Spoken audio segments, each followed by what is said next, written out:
तो मेरे पहले के एक्सक्रीटरी वाले चैप्टर में हम लोगों ने यहाँ तक ऑलमोस्ट सब कुछ खत्म कर दिया था। ठीक है, आज हमें यूरिन फॉर्मेशन पढ़ना था। तो गाइज अगर आप लोगों ने मेरा वो वीडियो नहीं देखा है ना, पहला वाला 35 मिनट्स का वीडियो बनाया मैंने, लेकिन जो वीडियो बनाया ना मैंने, आई स्वेयर मैंने हर एक एनसीईआरटी के लाइन को ना ऐसे स्पेस में पूरा डिकोड करा है उस वीडियो में, और आप लोगों को इतना अच्छा डिकोड कोई नहीं बताएगा। डू यू नो, ये अमोनोटेलिक, यूरियोटेलिक, यूरिकोटेलिक में जो जितने भी आपको प्रॉब्लम्स होते थे ना, वो मैंने इस टेबल में इतना मस्त स्पेसिफाई किया है ना कि यहाँ से अगर एमसीक्यू आया ना गाइस, तो you will win, literally you will win the game.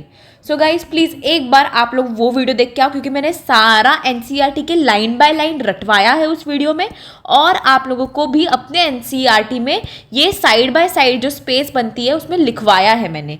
तो प्लीज़ आप एक बार वो देख के आओ, और ज़्यादा टाइम वेस्ट नहीं करते हैं, अभी हम लोग आज का पार्ट शुरू करते हैं। आज का हमें पढ़ना है urine formation.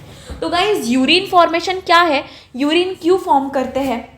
We all know to remove the waste material from our body. Everyone knows हम लोग दिन में 1.5 लीटर जितना यूरिन फ्लो करते हैं। हम लोग दिन में 1.5 लीटर जितना यूरिन बाहर फ्लो करते हैं। तो ये कैसे बनेगा, ये इसका मैं आज आपको ब्रीफ इंटरव्यू देने वाली हूँ, ब्रीफ व्यू देने वाली हूँ। ठीक है गाइज, ओके। अभी एक बार हम लोग शुरू कर लेते हैं, बिल्कुल टेंशन मत लेना, मेरे साथ साथ बस बने रहना। ठीक है, ये पूरे पैराग्राफ को मैंने डिकोड करके लाया है ये वाले पेज में, सिर्फ और सिर्फ आपके लिए। ठीक है गाइज, देखो गाइज, मैं भी ना थोड़ा सा नीट, जब मैंने फर्स्ट अटेम्प्ट दिया था ना, मेरे कम मार्क्स आए थे, तो मेरे को ना सच में बहुत डर लगता था कि अरे यार मैं कैसे करूँगी। लेकिन सेकंड अटेम्प्ट में मैंने नीट को क्रैक भी कर लिया, और मैं मेडिकल कॉलेज में पढ़ रही हूँ। एंड द थिंग इज़ कि मैं अभी 3rd ईयर MBBS में हूँ।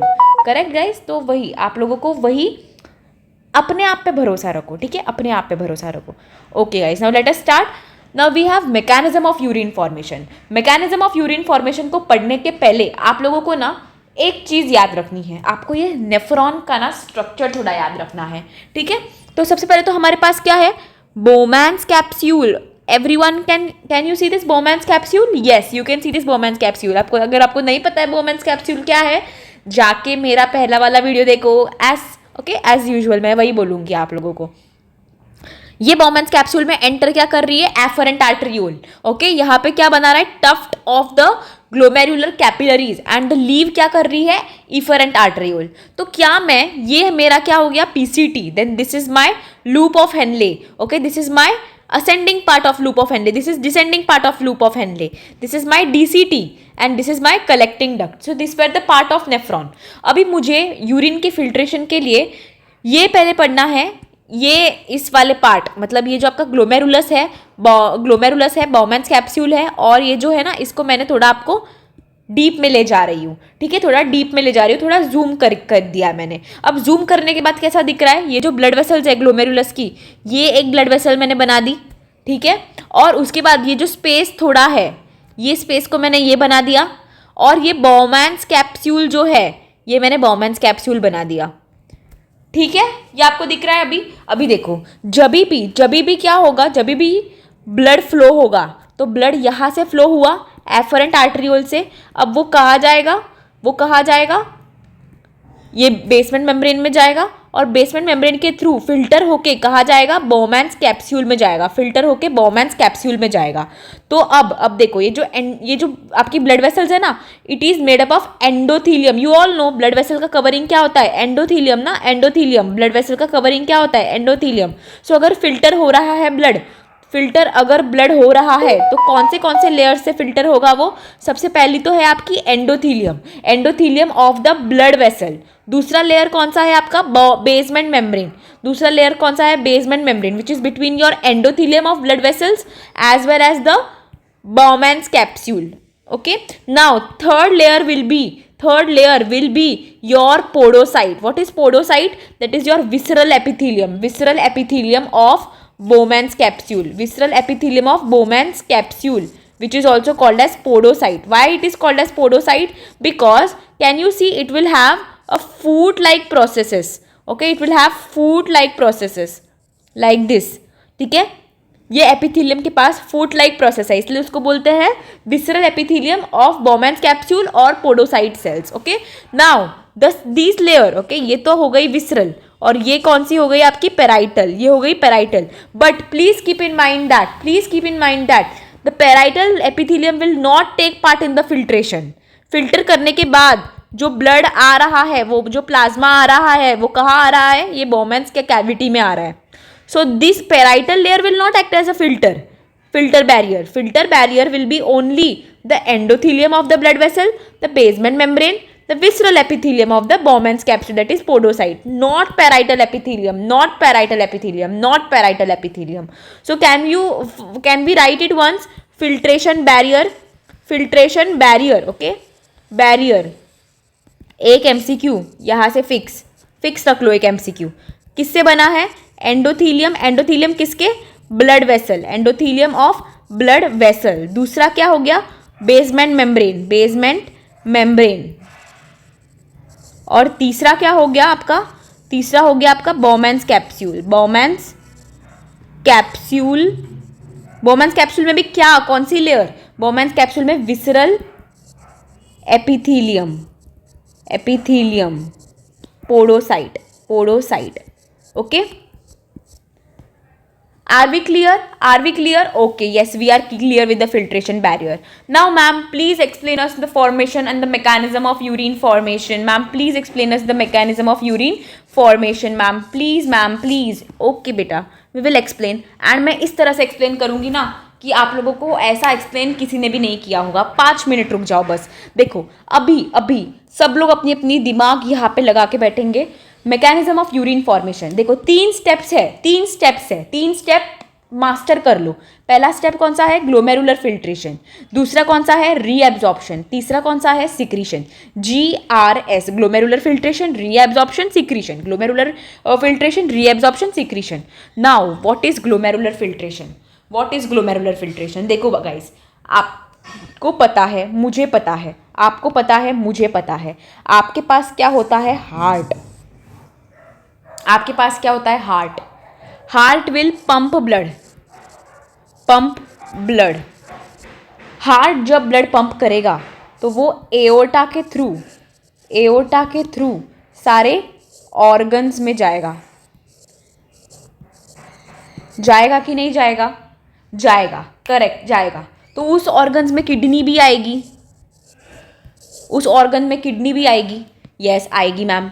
तो हार्ट जो है ना 1 मिनट में कितना ब्लड पंप करता है? 5 लीटर ब्लड पंप करता है. कितने मिनट में? 1 मिनट में. 1 मिनट में heart pump 5 litre of blood. So kidney के पास कितना जाएगा? पूरा का पूरा 5 नहीं जाएगा. किडनी के पास उसका सिर्फ 20% जाएगा. तो 5 लीटर का 20% कितना हो गया? 5 लीटर का 20% कितना हो गया? Only 20% of 5 litre goes into kidney. Okay, तो 5 लीटर मतलब मैं लिख लूँ 5000 ml which is equal to 5 litre. Therefore 20% of 5000 ml is 20/100 into 5000. कट कर लो तो कितना बचा? 1000 ml.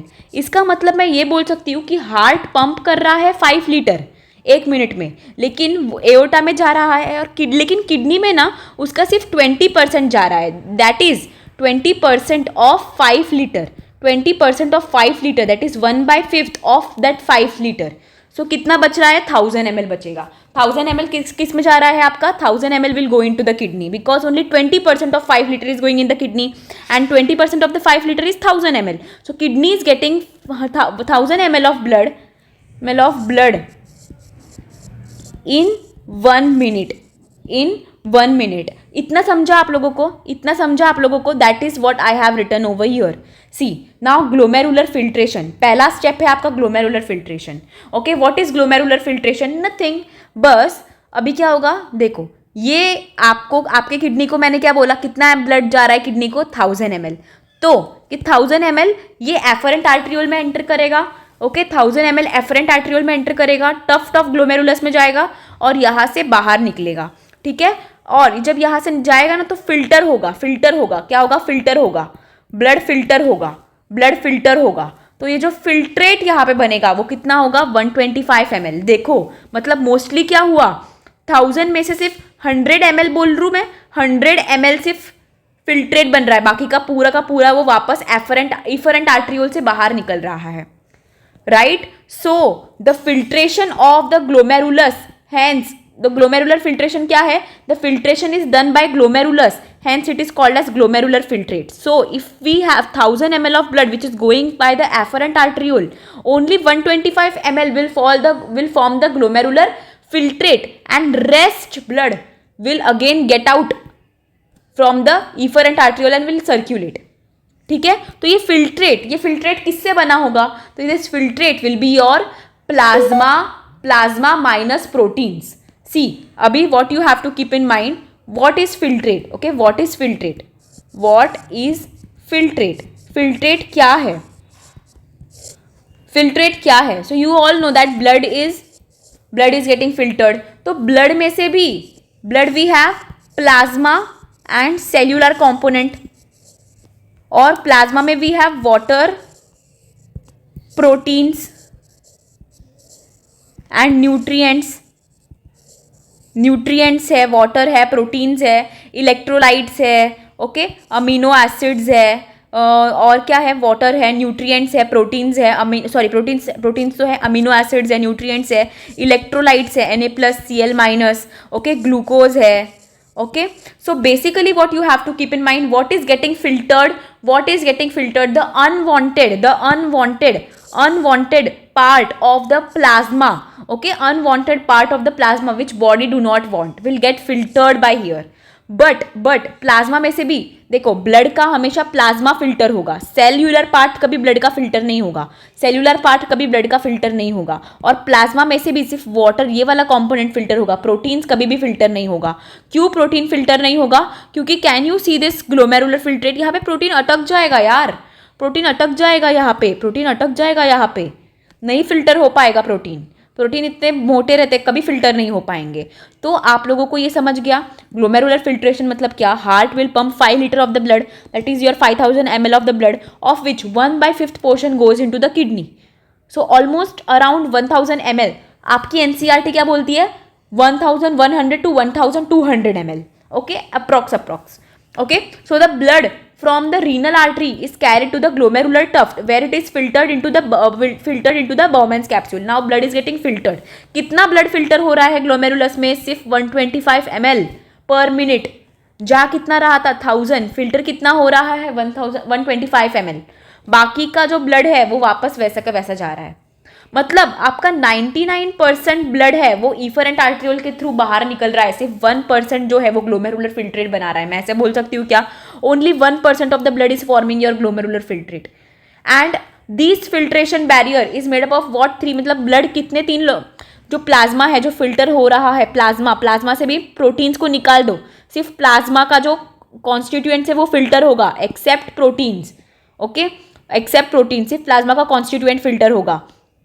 तो वो कितने लेयर से फिल्टर होगा, एक तो है endothelium of blood vessel, basement membrane and epithelium of the Bowman's capsule, that is podocyte, visceral epithelium of the Bowman's capsule.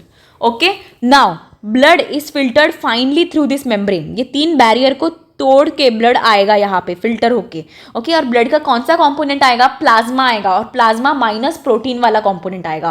Proteins are never filtered, please keep in mind, proteins are never filtered, okay. So do you understood what I am telling you. सबसे पहले तो क्या आएगा, 1000 ml blood आया, okay, efferent arteriole के through, okay. 99% वो efferent arteriole के through गया, लेकिन 1% फिल्टर होके नीचे आया. कितना, 125 ml फिल्टर होके नीचे आया, ओके. बैरियर क्रॉस करके 125 ml फिल्ट्रेट बना के नीचे आया, ठीक है. तो अभी देखो 125 ml पर मिनट अगर आ रहा है तो पूरे दिन में कितना आएगा, 180 litres per day, 180 litres per day. But मैंने आप लोगों को लेक्चर की स्टार्टिंग में क्या बोला कि हमारा यूरिन आउटपुट पर डे तो सिर्फ 1.5 लीटर होता है. हमारा यूरिन आउटपुट पर डे में सिर्फ 1.5 लीटर होता है. तो ma'am why are you saying 180 litre per day. देखो बच्चा, 180 लीटर तो ये ग्लोमेरुलस में आया है ना, 180 लीटर तो ग्लोमेरुलस में आया है. अभी वो जब नीचे जाएगा तो बॉडी को याद आएगा कि अरे मैं इसको यूरिन में निकाल रहा हूँ, ये तो मुझे चाहिए, ये तो मेरी इंपॉर्टेंट चीज़ है। तो बॉडी क्या करेगा, उसको फिर से रीएब्जॉर्ब करके अपने ब्लड में डालेगा। जैसे बॉडी को लगेगा अरे मैं तो देखो कितना ग्लूकोज, अब कितना ग्लूकोज मैंने फिल्टर कर दिया, इतना मैं यूरिन में वेस्ट नहीं कर सकता, मुझे चाहिए ग्लूकोज, मुझे वापस रीएब्जॉर्ब करना है ग्लूकोज को। तो बॉडी ने उस ग्लूकोज को वापस रीएब्जॉर्ब किया। ठीक है, बॉडी ने देखा कि वाटर भी जा रहा है बहुत सारा, नहीं हमें डिहाइड्रेशन हो जाएगा, मुझे वाटर को भी रीएब्जॉर्ब करना है, तो बॉडी ने वाटर को भी रीएब्जॉर्ब कर दिया। तो जब जीएफआर बना, तो GFR that is glomerular filtrate जो बना वो 180 लीटर बना, लेकिन जो यूरिन के थ्रू, ये ट्यूब्यूल्स के थ्रू बाहर निकला ना, यूरिन के थ्रू, वो सिर्फ 1.5 लीटर निकला। ओके 180 लीटर नहीं निकला, 1.5 लीटर पर डे निकला। क्यों? क्योंकि बाकी का सारा जो है ग्लोमेरुलर फिल्ट्रेट जो यहाँ पे बना था वो सब ट्यूब्यूल्स के थ्रू ब्लड ने रीएब्जॉर्ब कर दिया। ठीक है, that is what we called as reabsorption. glomerular, that is what we called as reabsorption. Okay, that is what we called as reabsorption. Please everyone note it down. Please everyone note it down. What do you mean by reabsorption? Reabsorption is nothing but the body will reabsorb all the nutrients again, okay, from the tubules into the blood vessel. That is what we called as reabsorption. Okay, now reabsorption हर एक part of the kidney पे अलग अलग जैसे होगा। जैसे active reabsorption हो सकता है, पैसिव रीएब्जॉर्प्शन हो सकता है। ओके, एक्टिव रीएब्जॉर्प्शन किसका होगा?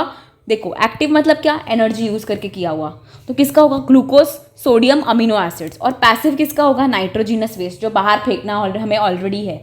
ठीक है, तो उसका पैसिव रीएब्जॉर्प्शन होगा। किसका? सिर्फ नाइट्रोजिनस वेस्ट का पैसिव होगा, बाकी ग्लूकोज, सोडियम, अमीनो एसिड तीनों का क्या होगा? एक्टिव रीएब्जॉर्प्शन होगा। Please keep in mind. Okay, then the last is we have is secretion.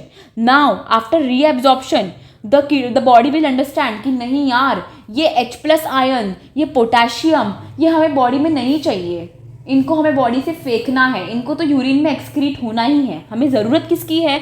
हमें ज़रूरत है H2O की, हमें ज़रूरत है HCO3- की, हमें ज़रूरत क्या है? ग्लूकोज की, NaCl की, इन सब की तो हमें ज़रूरत है। But what is use of this H+ and K+? We don't want this, we want to excrete them in urine. So body will secrete them into the tubule, कि ये लो ट्यूब्यूल, तुम एक्सक्रीट कर लो urine के through, तुम excrete कर लो यूरिन के through. That is what we called as the secretion. During the urine formation tubular cell will secrete H+, K+ ammonia into the filtrate which we do not want. देखो, जो body को चाहिए था body ने reabsorb कर लिया। जैसे glucose, body को लगा कि नहीं यार ग्लूकोज तो इंपॉर्टेंट है, we need to reabsorb the glucose. Okay, हमें बॉडी को चाहिए, ग्लूकोज हमें कंजर्व करना है, हम इसे किडनी के थ्रू यूरिन में वेस्ट नहीं कर सकते। ओके, तो जो फिल्ट्रेट बना है ट्यूब्यूल्स से, उनको रीएब्जॉर्ब कर लिया। That is what we called as reabsorption. What is secretion? After the process of reabsorption the last process is the secretion. Okay, last process is the secretion. Now body को लगेगा कि नहीं यार, we do not want this H+ ion, we do not want this K+ ion. Okay, we need to secrete them in urine, so the body will secrete that, what is called as secretion. Now अब आप पूछोगे कि ma'am कौन से जगह पे क्या secret हो रहा है, तो अभी हम वो पढ़ने वाले हैं।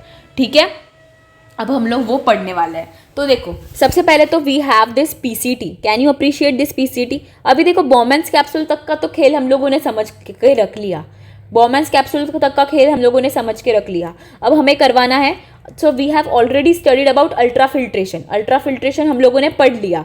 ओके, दूसरा पार्ट क्या है? रीएब्जॉर्प्शन। अब रीएब्जॉर्प्शन में कहाँ पे क्या एब्जॉर्ब हो रहा है ये पढ़ना इंपॉर्टेंट है। तो देखो, रीएब्जॉर्प्शन अगर हो रहा है तो पहला पार्ट आता है ट्यूब्यूल का PCT। पहला पार्ट कौन सा है? PCT, that is proximal convoluted tubule. Okay, ये यहाँ पे ना ब्रश बॉर्डर्ड क्यूबॉइडल एपिथेलियम होता है। कौन सा एपिथेलियम होता है? MCQ, NEET MCQ, please keep in mind, this is your NEET MCQ। Okay, to increase the surface area for reabsorption. क्योंकि क्या होगा, अगर ये सपोज PCT है और this is your brush bordered cuboidal epithelium, this are your brush bordered cuboidal epithelium, so what will happen, ये अपने अंदर क्या करेंगे, सारे चीज़ों को reabsorb. Suppose this is your lumen, this is your tubule, this is your tubule में देख, अभी किडनी ने देखा कि अरे यार देखो ग्लूकोज कैसे फिल्ट्रेट के थ्रू बह के जा रहा है, अरे यार देखो Na+ कैसे फिल्ट्रेट के थ्रू बह के जा रहा है।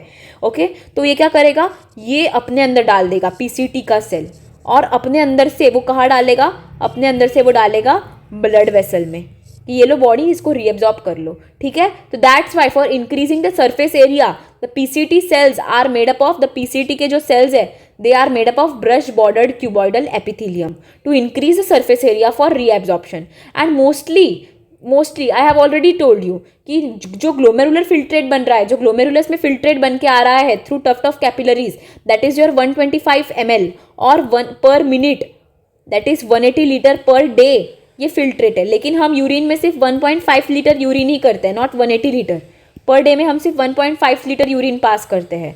तो ma'am where is the other part going? तो other part is getting reabsorbed into the body again because body wants to conserve that, right? Body wants to conserve that. So PCT is going to absorb and PCT में ना 70 to 80% reabsorption कहाँ होगा? PCT में. Please keep in mind, again need important question, okay? 70 to 80% of the electrolytes and water will reabsorb here in the PCT only. 70 to 80% of the water will get absorbed into this PCT only. So PCT will absorb, क्या absorb करेगी और क्या secrete करेगी? मैंने बोला दो चीज़ें करेगी किडनी. या तो किडनी को लगेगा कि नहीं ये हमें बचाना है, इसको हम अपने यूरिन में नहीं डाल सकते, तो किडनी क्या करेगी? उसको रीएब्जॉर्ब करेगी. एंड कुछ चीज़ें किडनी को लगेगी कि नहीं यार we do not want this, तो उस चीज़ों को किडनी सीक्रेट करेगी. तो प्लीज़ कीप इन माइंड यहाँ पे किडनी एब्जॉर्ब किसको कर रही है? HCO3- बाइकार्बोनेट आयन को, ओके, NaCl को, H2O को, ओके, एंड न्यूट्रिएंट को, K+ को. अभी मेरी बात ध्यान से सुनना, मैं यहाँ पे ये K+ हाईलाइट कर रही हूँ, ठीक है. PCT में K+ जो है वो रीएब्जॉर्ब होता है. PCT में K+ जो है वो रीएब्जॉर्ब होता है. PCT में क्या होता है? K+ रीएब्जॉर्ब होता है. तो PCT में क्या क्या एब्जॉर्ब हुआ? NaCl एब्जॉर्ब हुआ, यस. ग्लूकोज एब्जॉर्ब हुआ, मैंने ग्लूकोज लिखना भूल गई क्या? ओके, ग्लूकोज लिख लो एक, ओके. सो PCT में क्या क्या एब्जॉर्ब हुआ? ग्लूकोज एब्जॉर्ब हुआ, NaCl एब्जॉर्ब हुआ, ओके, H2O एब्जॉर्ब हुआ, ओके, K+ एब्जॉर्ब हुआ, ओके, HCO3- एब्जॉर्ब हुआ, ओके. और सीक्रेट सिर्फ दो ही चीज़ें हो रही है, that is your H+ and NH3. H+ and NH3. So PCT done. What is there in PCT? PCT में आपके पास होता है brush border cuboidal epithelium. See, can you see? मैं आपको यहाँ पे बना के दिखाऊँ PCT का. देखो ऐसे सेल्स होते हैं PCT में, brush bordered cuboidal epithelium. What they will do? They will absorb and they will give it to the blood vessel. Okay, they will absorb and they will give it to the blood vessel कि ये लो blood vessel, हमें ये kidney में excrete नहीं करना, ये हमारे body के लिए important है, ठीक है.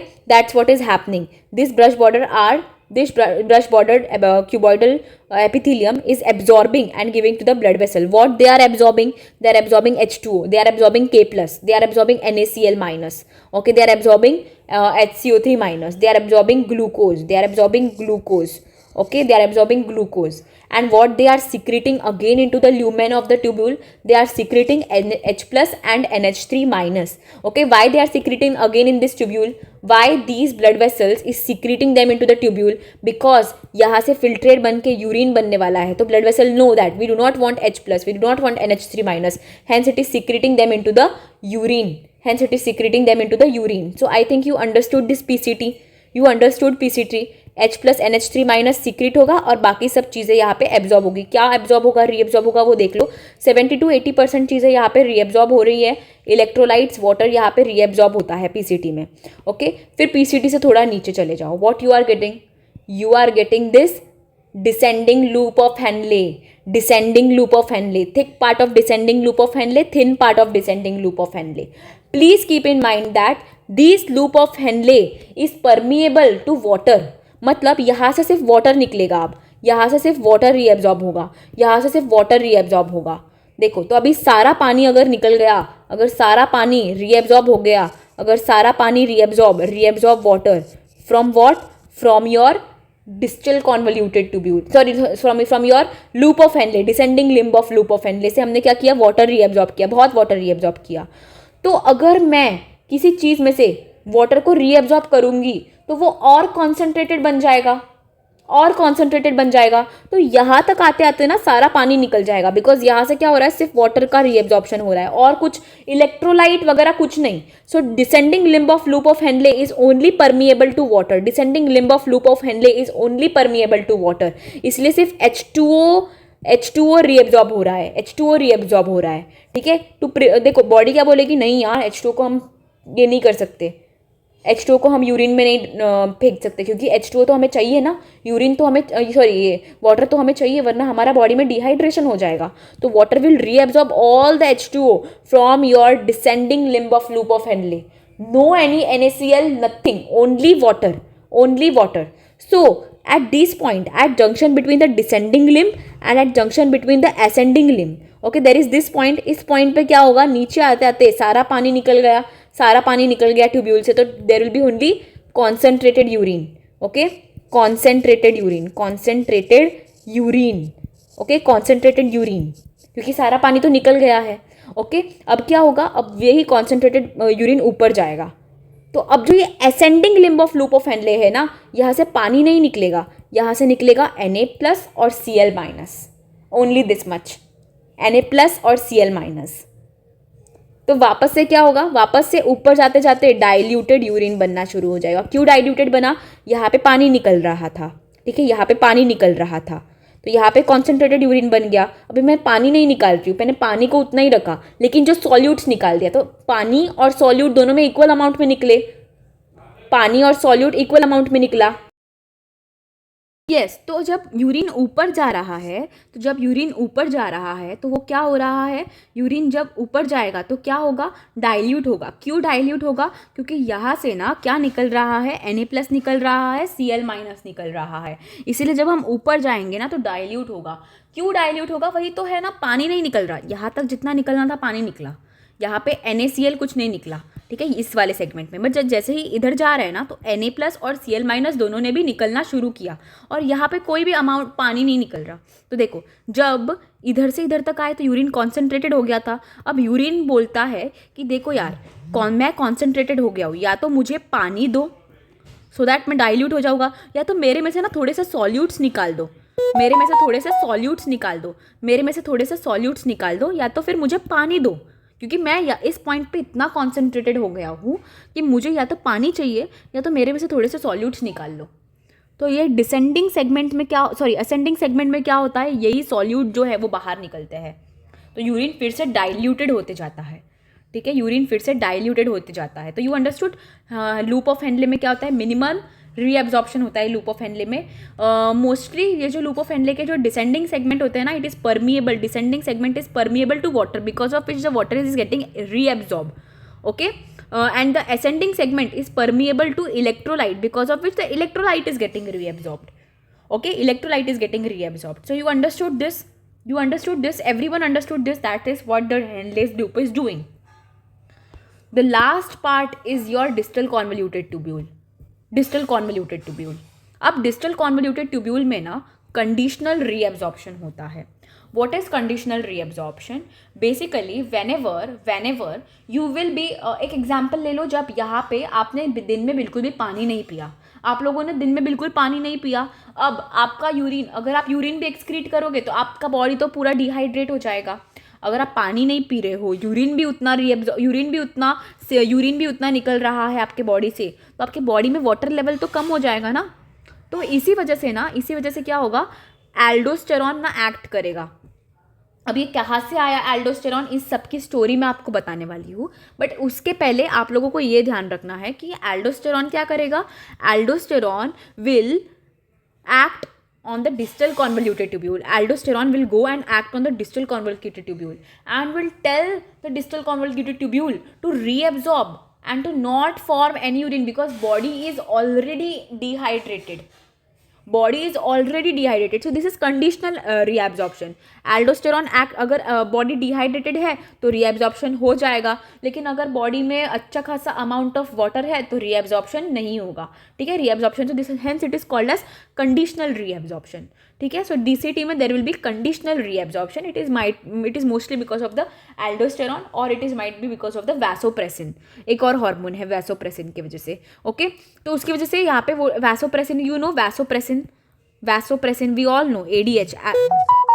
we all know ADH. So this ADH, aldosterone, will act and do the conditional reabsorption in the distal convoluted tubule. Okay, and what it will again reabsorb? It will again reabsorb H2O, Na+ and HCO3-.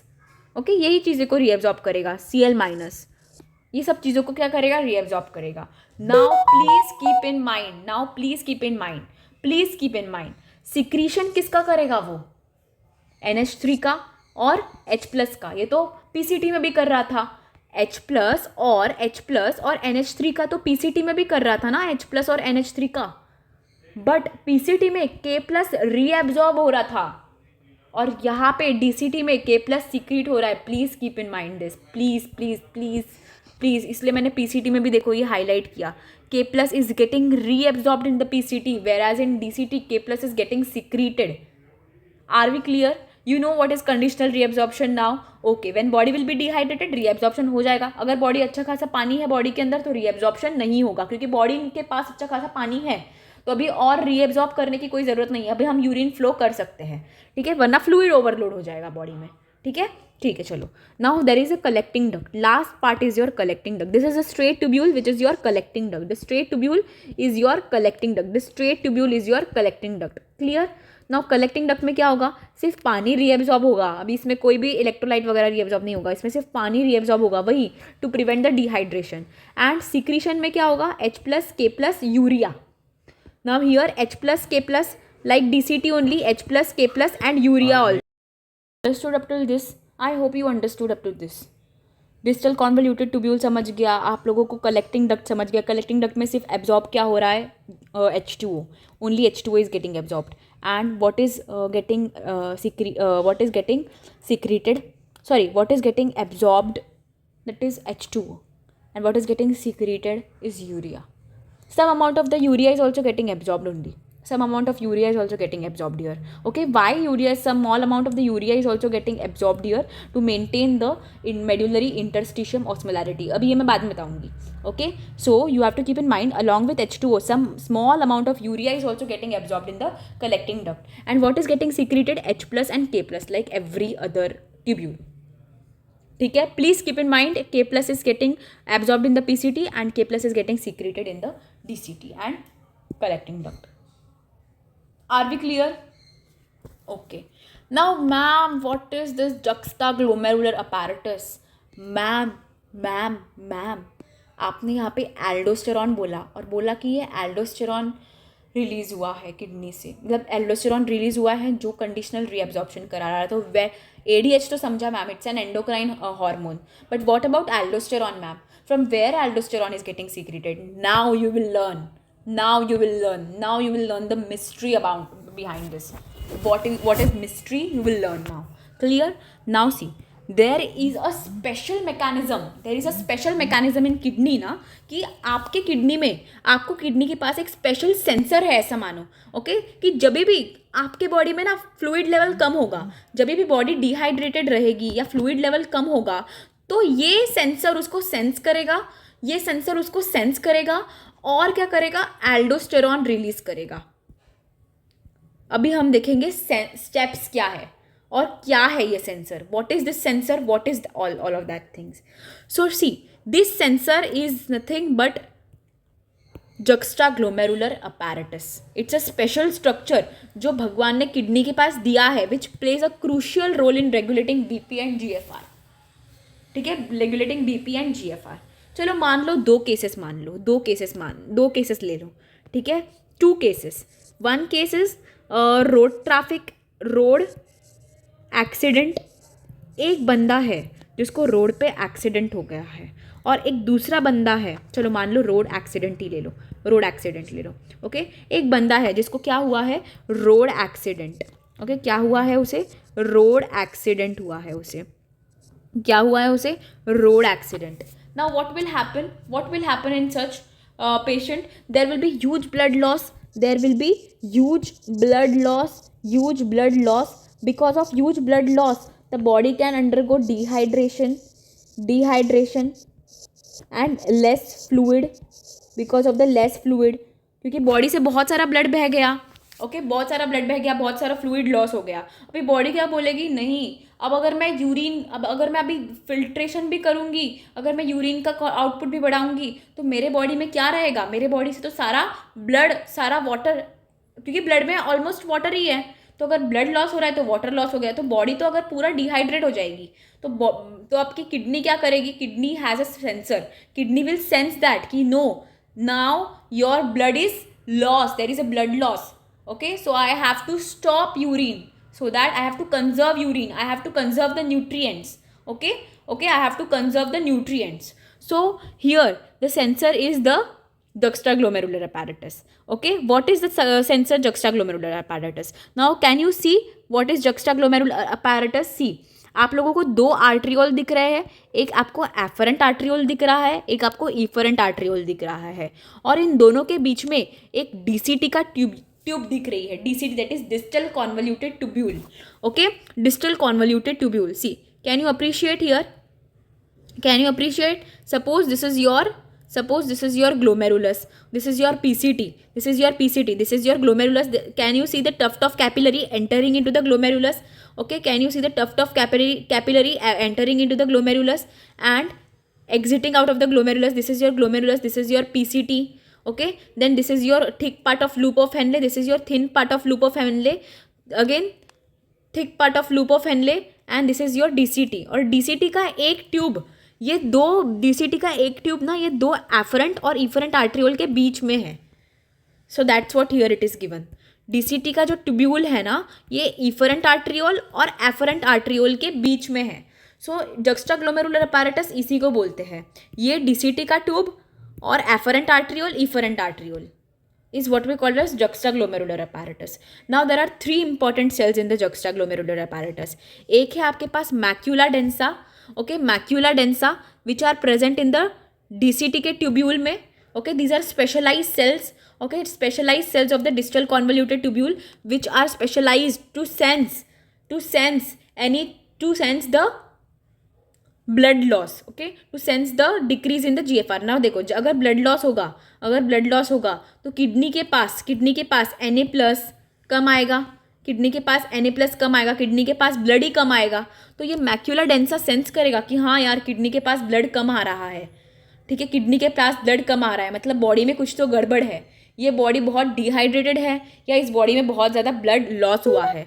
तो your macula densa will sense this, और macula densa is present in your distal convoluted tubule. Distal convoluted tubule के ही कुछ cells specialise होकर क्या बनाएंगे, macula densa, okay. So this is macula densa, this is the one cell.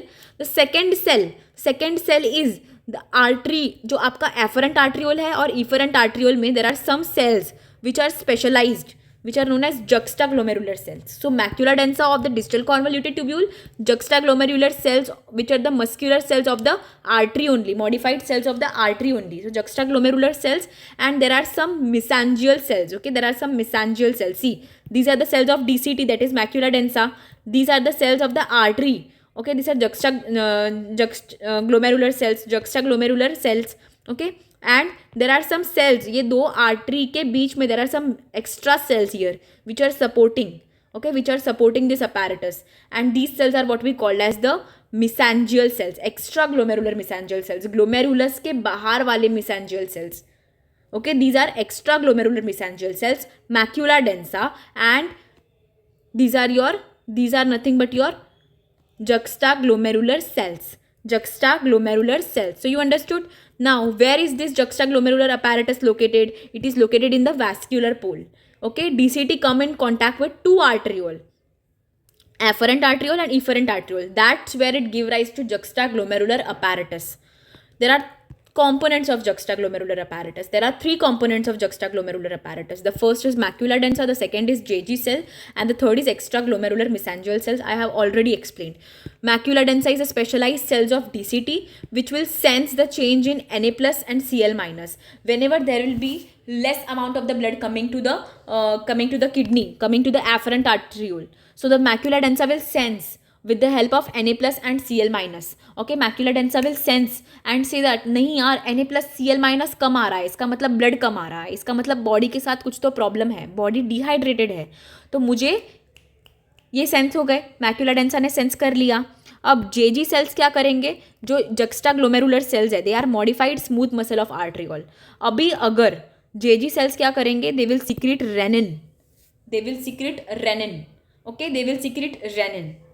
they will only do one thing, they will secrete renin, JG cells, and there is extraglomerular mesangial cells. Okay, extraglomerular mesangial cells. So you understood what is happening. Now what is this renin, ma'am? What is this renin, ma'am? So this is nothing but your regulation of the glomerular filtrate or urine. Okay, regulation of urine formation. Regulation of urine formation. Everyone understood what is juxtaglomerular cell. Everyone understood whenever there is a blood loss, when blood loss or dehydration, okay, kidney gets, there will be decrease in BP, there will be decrease in BP also here, because come blood है तो BP भी कम हो जाएगा. Okay, तो kidney gets less blood, kidney will get less blood. Okay, so macula densa will sense it, macula densa will sense it. Then JG cells release renin. ओके, JG cell will release renin. अब क्या होगा ना, देखो ये rennin का, देखो आपके बॉडी में ना एंजियोटेंसिन करके एक नोजेन करके एक एंजाइम रहती है. तो ये रेनिन क्या करेगा, उसको कन्वर्ट करेगा एंजियोटेंसिन में. एंजियोटेंसिनोजेन को किस में कन्वर्ट करेगा रेनिन? एंजियोटेंसिन में. और एंजियोटेनिन किस पे कन्वर्ट होगा? एंजियोटेंसिन 2 में. With the help of angiotensin converting enzyme. I hope you understood this. I hope you understood this basic hormone. What is going? Whenever there will be blood loss or dehydration, kidney will get this blood loss, macula densa will sense it, JG cell will release renin, angiotensin will get converted into angiotensinogen, will get converted into angiotensin with the help of this renin.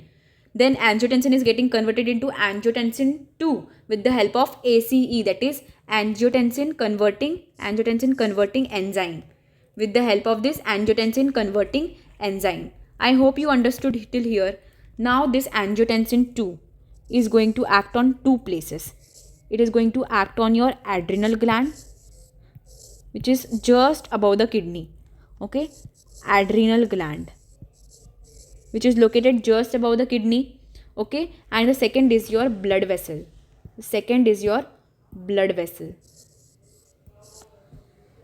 अब ये क्या करेगा rennin?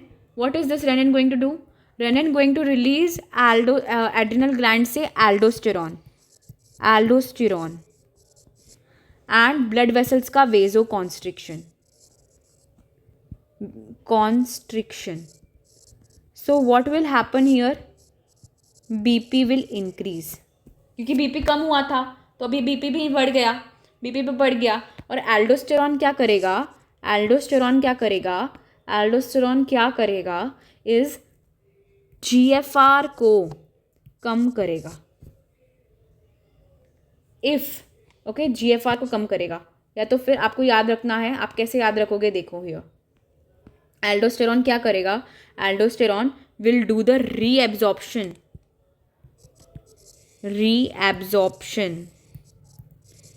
of H2O and NaCl from DCT and collecting duct. Mostly from DCT, not collecting duct, from DCT. Okay, from DCT. And it will also do vasoconstriction.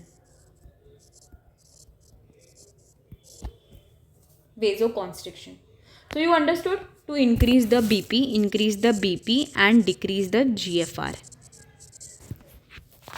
I hope you understood this mechanism. I hope you understood what is RAS, what is renin, why is renin coming.